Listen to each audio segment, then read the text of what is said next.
Hi everyone, it's Aga from EurekaCrystalBeads.com and I'm here with another fun jewelry making tutorial. Before I get started, just a quick reminder to check out the rest of our channel, and if you like what you see, hit that subscribe button and the notification bell so you always know when we're posting new content. In today's video, we're making this very impressive but quite simple to make bracelet with ELITE Eureka Crystal bicones and pearls.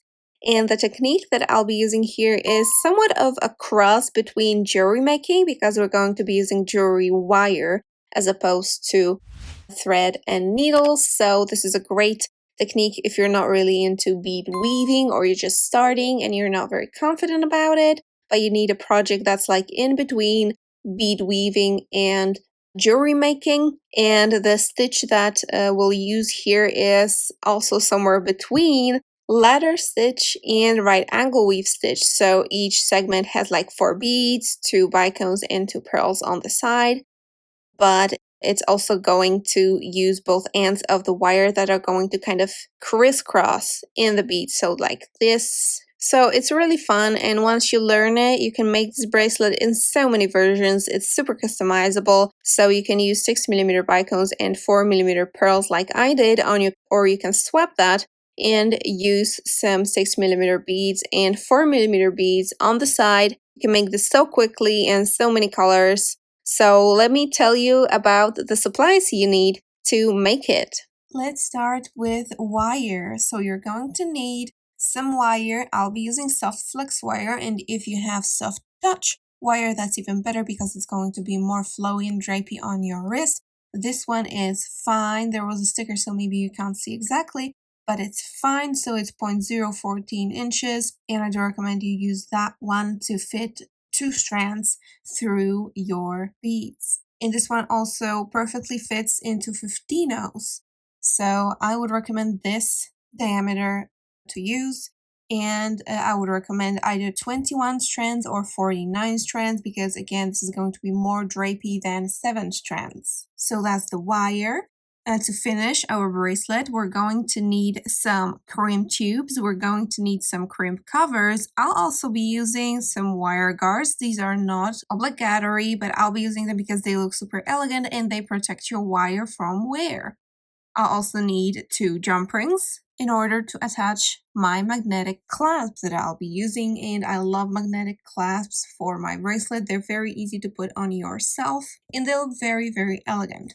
When it comes to beads and crystals, you're going to need some ELITE Eureka Crystal beads and pearls, and in here you have some flexibility, so you can use different beads. If you want, you can just use bicones, let's say, but in any case, you're probably going to need something that's 6mm and something that's 4mm, because these sizes match the best. So here I have 6mm bicones in emerald and 4mm pearls in moonlight, which is lately my favorite color of pearls. Then you're going to need some seed beads, and for this one I'll be using 15-ohs in galvanized silver. These are Miyuki rounds. For tools, you're definitely going to need a crimping tool. This is a very simple crimping tool. They are size matched to my crimp tubes because my crimp tubes are 2mm, their external diameter is 2mm, and their internal diameter is 1.5mm. And these crimping pliers match that size. You're also going to need some wire cutters, and these are special wire cutters to cut soft wire for jewelry. And to open and close my jump rings, I'm also going to need some flat or chain nose pliers, and that's it for the supplies. Let's make the bracelet. Now, a word on measurements. If you're using a 4mm bead to kind of establish the length of the bracelet, you're going to need about 20 up to 22 of them for an average wrist that is under 7 inches. So the bracelet is going to be about 6 inches plus the length that the clasp is going to take. So you're going to need about 20 4mm beads for this length of bracelet and about 40 to 44 pearls to make the bracelet. As for the length of your wire, a good rule of thumb is for every inch of the bracelet, you're going to need about 6 inches of wire. So in order to make 6 inches of the final bracelet that I want to make, I'm going to cut about 36 inches of wire. So technically this is a 2-strand project, so we're going to be using both ends of our wire at the same time going forward. So we're actually going to start in the middle of our wire, and that's where we're going to put one of the ends of our bracelet. So let's start with that. And the first thing I'm going to do is I'm going to take one of my wire guards, and because this is stainless steel, I'm going to pinch it a little bit because it's kind of open wide. So I just pinch it with my pliers. And the next thing I'll do is I'll put both ends of my wire through that wire guard, through the 2 ends of that wire guard, just like this, and I'm going to slide that wire guard to the end of my wire, or rather to the middle of my wire. And now I'll pick up one crimp tube and put it on both ends of my wire as well. Slide that down. And now it's time for crimping. And in my crimping pliers, as you can see, there are 2 openings. One that kind of looks like a kidney bean, and another one that kind of looks like an oval or an eye. And the first one that we're going to use is the kidney bean shaped one. So you want to put your crimp tube in that second opening, like this. And when you have it there, you want to squish it so that the crimp tube kind of looks like that kidney bean now, right? And then you're going to use the second opening, the oval one, and you're going to put your squished crimp tube in there like this.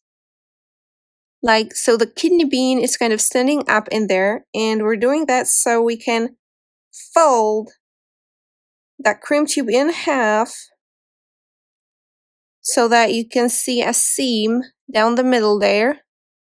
You can make sure it's shut by pressing on it with some flat nose pliers a little bit more. Now it's time to use our crimp cover. So I pick one up with my pliers. I'm going to hold it like this. And I'm going to put my crimp tube inside like that. And apply some pressure, not too much, to close that crimp cover.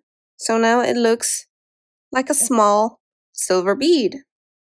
Alright, now we can start making our bracelet. And the first thing I'll do is I'll take both ends of my wire and I'll pick up a 15-0 pearl 15-0 on each end. And then on one of them, I'm also going to pick up the 6mm bicone. And I'm going to crisscross the ends of my wire inside of that bicone. Just like this. And you want to make sure that your wire is not kind of twisted around itself, so it's not like this.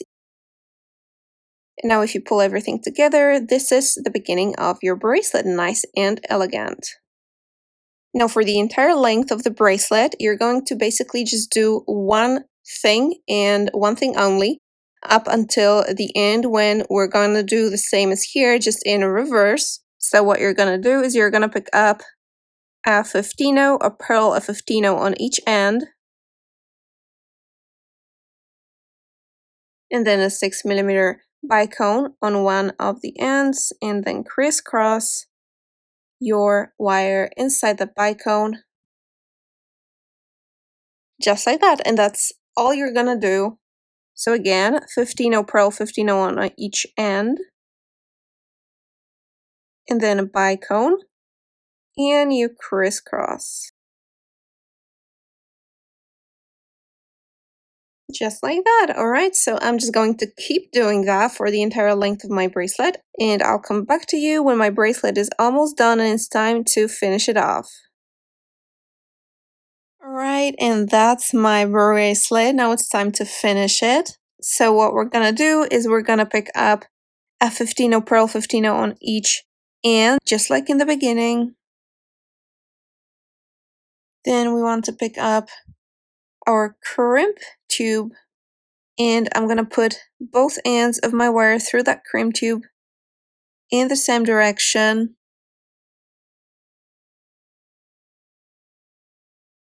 Now I want to put on the wire guard, but again, I'm going to pinch it a little bit like this, and we're going to put the two ends of our wire through the two holes in the wire guard from the bottom towards the curved shape.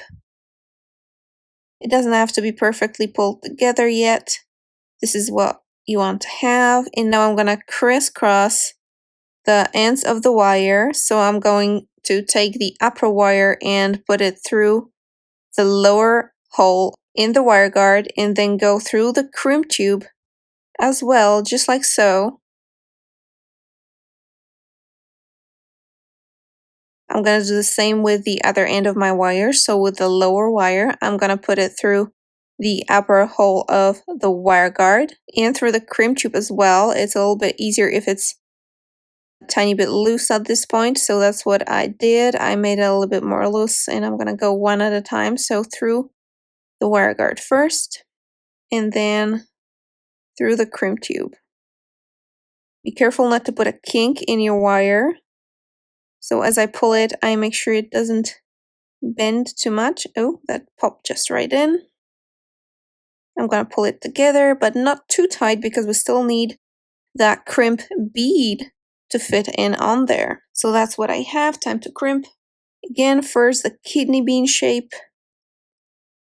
Squish. Now let's fold it in half.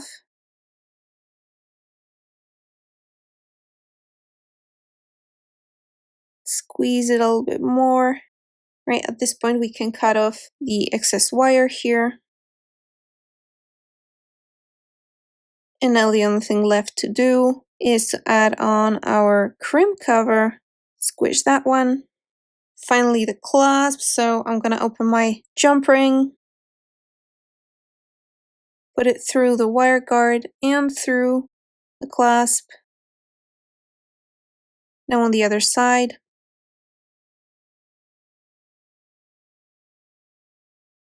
And it's done. How elegant is this? Snaps right in.